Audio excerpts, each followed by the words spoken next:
The Interesting Conversations with Interesting People podcast series with author Nigel Beckles. Welcome to the podcast. Please like the podcast and subscribe to this channel. Thank you. The very best way to promote your podcasts. Podpage makes it easy to create a podcast website with just a few clicks. Every page is optimized to be found on Google and it stays up to date forever. For more information, visit podpage.com. The future of podcast promotion.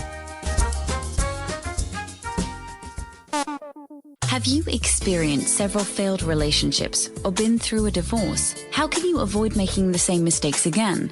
How to avoid making the big relationship mistakes is out now. Hi, my name is Nigel Beckles. My book is packed with practical and common sense strategies that you can use to make better relationship choices. Now you can discover the dangerous myths about love.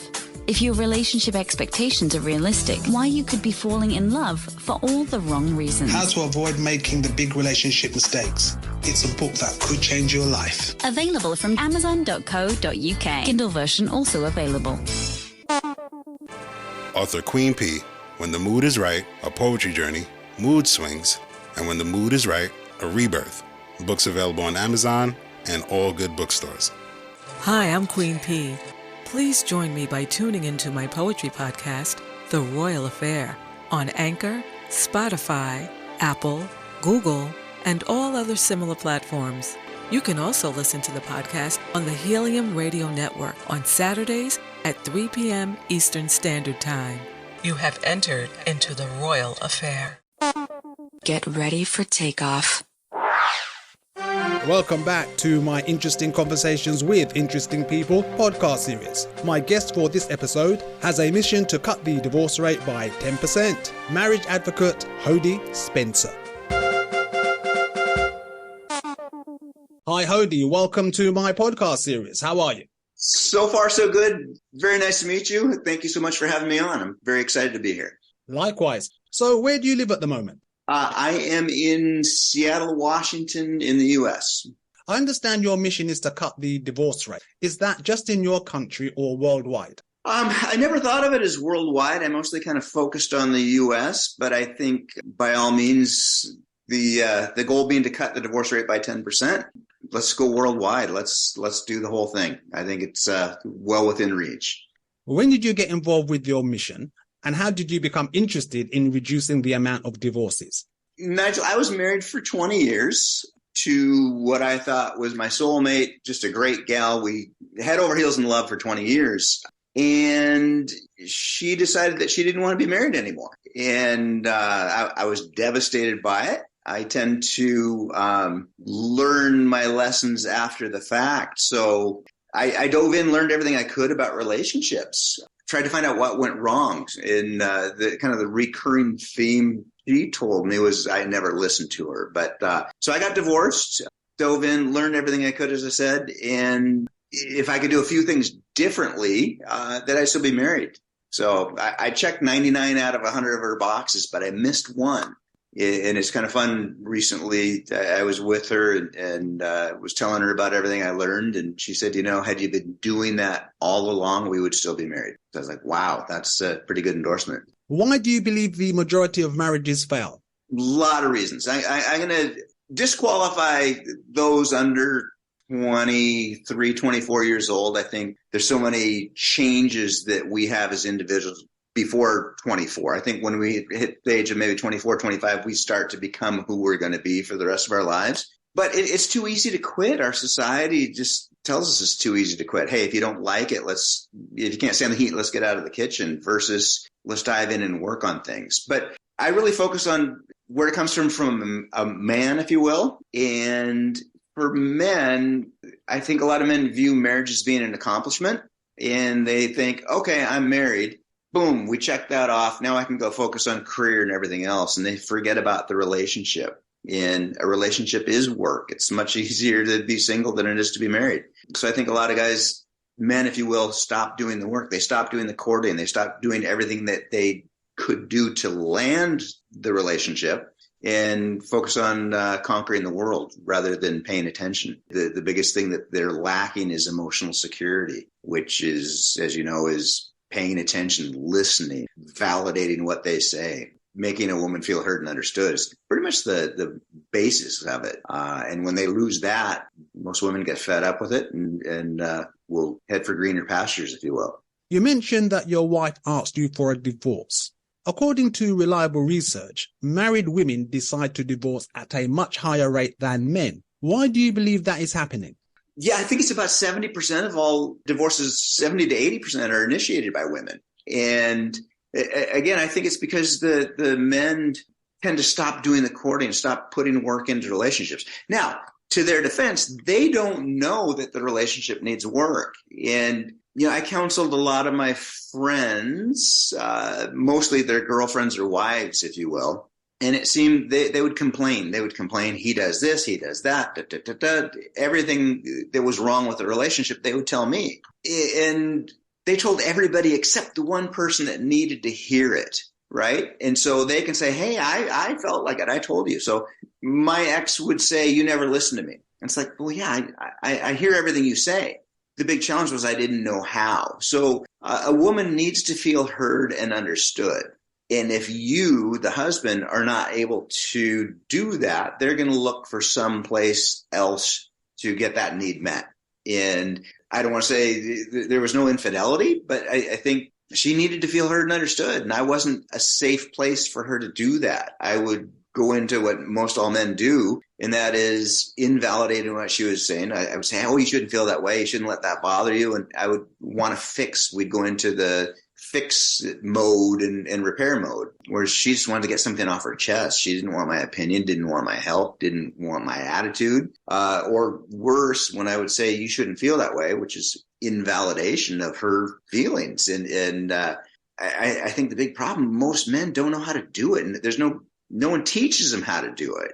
So if you come to me and say, hey, Hody, I'm driving the car and it keeps pulling to the right and the steering wheel is shaking, I'll say, hey, Nigel, you got a flat right front tire. We fix it. And I think women don't want it to be fixed. They just want to feel validated and heard and understood that it's okay that they feel the way they do. Well, I think part of the problem may well be that boys are not really orientated when they're growing up to show feelings or share their emotions, except maybe for anger. There's something called guy code where guys, if they get together, they'll only talk about work or sports or any other thing except their feelings because they fear being judged by their peers. Absolutely. And I think, too, men tend to be a little more logical. And I hope I don't get in trouble for saying this, but men tend to be logical. Women tend to be emotional. There's a lot of valid research that says that men tend to compartmentalize. I don't think there's anything right or wrong about it. It's just how it is. My personal feeling and from what I've learned is the man's role is to listen. And it doesn't matter what she's doing. If she's communicating, that's good. It's when they get quiet and they don't communicate, that's in trouble. So even if they're yelling at you, you need to look at it and say, this is good. She's communicating. It means I'm being a safe place for her to feel heard and understood. So it doesn't matter how she's communicating. The communication is good. And when it's all off her chest, she's going to feel so much better. So what type of people do you offer guidance to? My original goal was for men. But again, the more you realize, much as you said, 70% of women are the ones who initiate divorce. I'm happy to speak with women, but the reason I think the women are initiating so many of the divorces are their needs are not being met. So I have my little guidebook that I put together that teaches men how to provide emotional security. And what's really interesting, Nigel, is when I will speak with a woman about it, she'll say, oh, my husband would never read that. Why not? Why could you not say, hey, instead of a marriage counselor, can you just read the book? Can you give it a try? Can you, it's less than you're going to spend on a beer and a burger. But I'm happy to talk to anybody about a relationship. Again, the goal being to cut the divorce rate by 10%. I was at a pub the other day with a friend of mine, and a woman was sitting next to us and overheard me say that my ambition is to cut the divorce rate by 10%. And she laughed. She said, yeah, right. How are you going to do that? And I said, well, I'm going to teach men how to provide emotional security.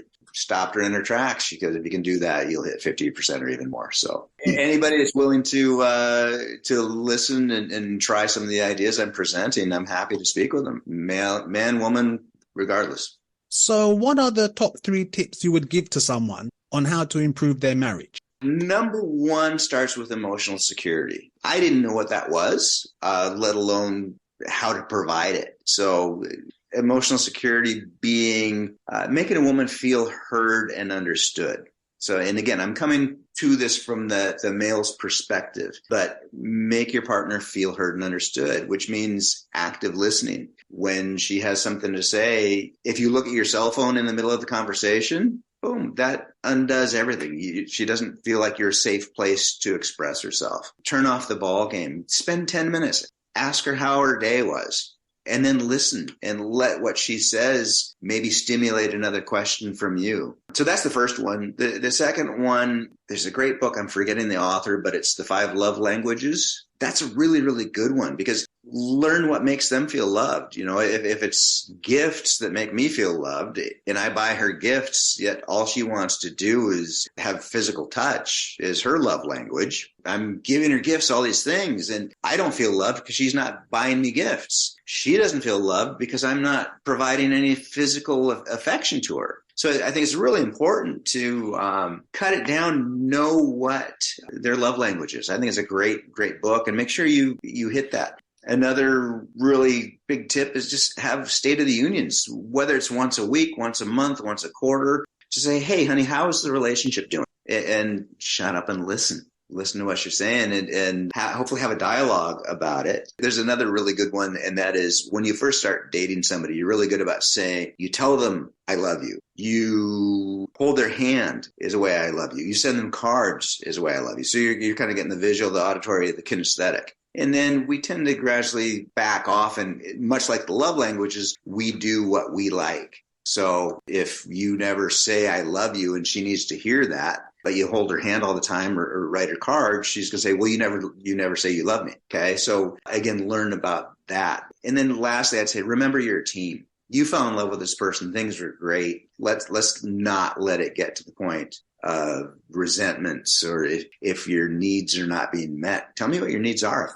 Yes, it should be painfully obvious, but sometimes you might need them to dumb it down for you, right? I mean, my wife's complaint, you never listen to me. It's like, yes, I do listen. I hear everything you're saying, but that's not how she needed to be listened to. So again, State of the Union, how can I be better? And remember, you're a team. Well, you mentioned dating. What would you say to someone who is single, looking for a relationship, and ultimately wants to get married? Love yourself first and be the best version of you can be. Be comfortable in your own skin. If you want to be with somebody great, you need to be somebody great. So be the best that you can be, whether it's through physical appearance, education, be comfortable with yourself. And then here's a really, really, really, really big point, and that is understand what dopamine is and the love chemicals, okay? Dopamine, oxytocin, some of these other things that you might go out on a date with somebody, you're 10 feet off the ground. Oh, this is great. And you're having all the heart palpitations. And society has told us that that's what love is. No, that's not what love is. That's the chemicals that make us feel so good. And, you know, I started dating a gal 2 years ago, and I didn't let that happen. And it's kind of biting me in the butt, but we're still together. And the relationship will go through phases when the chemicals start to fade a little bit. I mean, they're never going to be that you will never get the same high. It'll be a little less. And then pretty soon reality sets in. It's like, wow, things that you overlooked before, it wouldn't bother you. Now they bother you. So just be aware of the love chemicals. Be the best person you can be. And then also, if you want to go super deep, find out about attachment. But and then lastly, I'd say do what you like to do. If you don't like the opera or ballet, don't be at the opera and get some gal that's all that they're into. Or if you like skiing and they don't ski, is that going to work out? So pick and choose. There are lots and lots and lots of partners, potential partners out there for you. Be the best you can be. Try and find some similarities. Similar backgrounds help too, that you can experience things together versus a couple less hurdles, if you will. You can have similar backgrounds. I think we tend to look for people like our mothers, or women will tend to look for people who are like their fathers. So just kind of be aware of that. So, Hody, how can people contact you? admin@thecommunicator.net. I wrote a little book called A Man's Guide to Better Relationships. It's really geared towards men. It's trying to teach men how to be available and provide emotional security. Mostly it comes down to listening, but admin@thecommunicator.net. I'll get an email and I'll do my best to get back to you, whether it's a phone call or through email consultation. But again, the goal, cutting the divorce rate by 10%. And I think it's well within reach, Nigel. I think we can do it. It's going to be a movement, but it's too easy to quit relationships. I think let's just focus in, get back to what we loved about each other in the first place, and learn how to be better, meet our own needs as well as that of our partner. Hody in Seattle, Washington, USA. Thank you very much for your time. Nigel, thank you. It's been a pleasure. Please join me for interesting conversations with interesting people, featuring interviews with award-winning authors, relationship and life coaches, therapists, and a wide variety of people with intriguing stories to share. Interesting conversations with interesting people. Available on all major podcast platforms now.